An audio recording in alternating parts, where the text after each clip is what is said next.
Do you think this could have been prevented? Totally. Yes. I remember seeing wrong side driver accidents on the news, and I'd be like, when are they going to do something about it? Well, she'd asked that question, then a wrong-way driver collided into her truck, killing her husband. It is a valley-wide safety problem that's only getting worse. Good evening, I'm Denise Valdez. And I'm Brian Loftus. Wrong-way drivers, people almost always impaired who get on the freeway in the opposite direction. Tonight, a story we don't often hear, one of survival. 8 News Now investigator David Chard's digging into this story for months. And David, what'd you find? Right, Denise, these crashes are often devastating and extremely violent, and often their victims don't survive. But the woman you're about to hear from is a survivor. Her husband, a former colleague of ours here at Channel 8, did not. Tonight, we found a car hit them in one of the most common spots for wrong-way driving. I tried to open the door of the truck and I couldn't. And I started screaming for help. It's a witness statement we often don't get to witness, because the people who experience what Jessica Tabarez experienced rarely survive. Then I woke up in the middle of the accident when everything had already happened. But Jessica Tabarez is a survivor. I got a vehicle on its side, heavy damage, and another vehicle completely destroyed in the front. Tabarez lived through this, a mangled mess of metal covering the 215 Beltway on this February night. This is a crime scene at this point. A wrong-way driver would collide with her and her husband, Jose. My husband, rain of shine, energetic, happy, always smiley.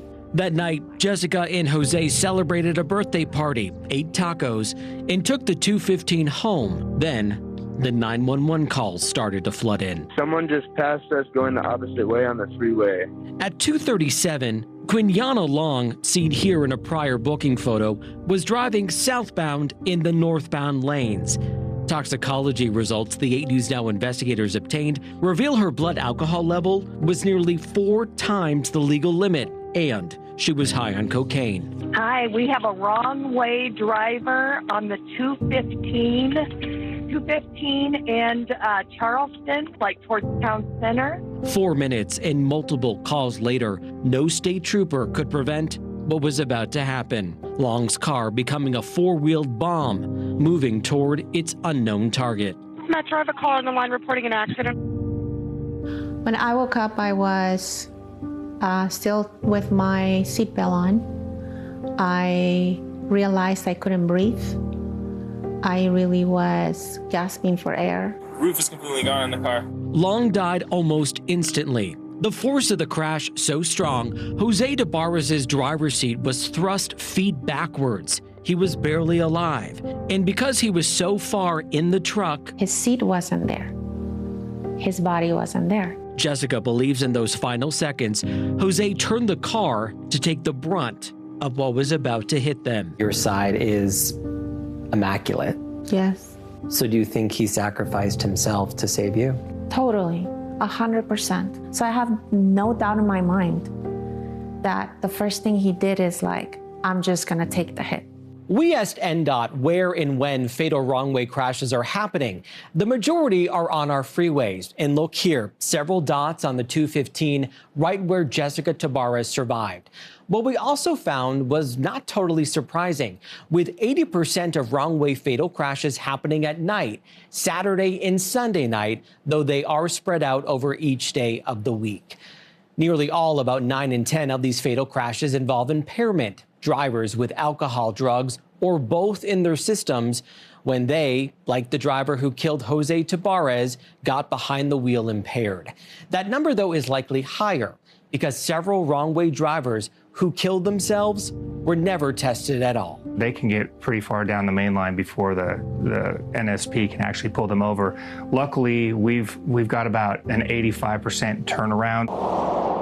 The Nevada Department of Transportation is making preventing wrong-way crashes a priority. There are 4 off-ramps across our valley with detectors sensing a driver is going the wrong way onto the freeway. By the end of this year, NDOT hopes to expand that to about a dozen. Jeff LaRude is a deputy director. Ultimately, we would like to have some kind of wrong way detection on every single off-ramp. And ultimately, the goal is to have a system alerting dispatchers and other drivers before disaster strikes. In Tabarroz's crash, the first 911 call came in at 2:37. The crash happened at 2:41. The first trooper arrived at 2:54, almost 17 minutes later. We're just trying to make sure that working with NSP, that as soon as somebody gets on the freeway, they're alerted. Do you think this could have been prevented?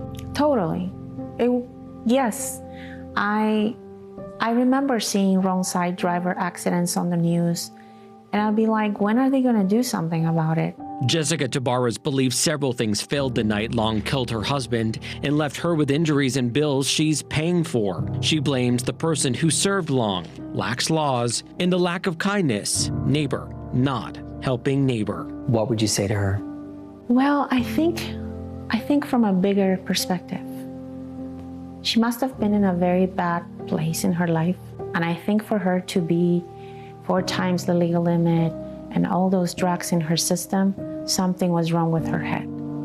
So something must be done from a mental health awareness. And now her awareness focuses on her survival. I think I have a new purpose, and I need to find that new purpose.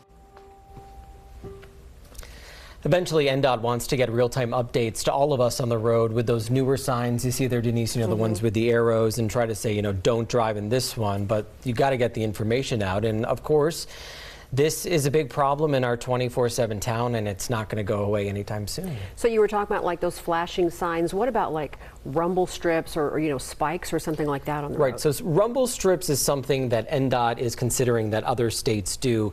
A lot of people, when we were talking about this story, say, well, what about like those car rental spikes you see so you don't go out? Yeah. Problem with that is fire trucks and ambulances sometimes have to go the wrong way, and then getting some sort of mechanism to put them down and up, that would cost a lot of money. What the gentleman from NDOT told me said would a better thing would be something in your car, like your GPS that says, hey, you're going the wrong way. But as we saw there, when you're so impaired, you probably don't even know where you are. Yeah, and that's years away from technology too. All right, David, really fascinating report. Thank you. Brian? Making this all even more bizarre, the brother of that wrong-way driver, Sheldon Johnson, facing murder charges for the killing of Kenyana Long's ex-boyfriend Johnson and his friend Kanisha Rice, both facing charges in connection to that murder, which happened the day after this crash. Prosecutors allege Johnson and Rice killed Long's ex-boyfriend as revenge, believing he was the reason she basically drank herself to death that night.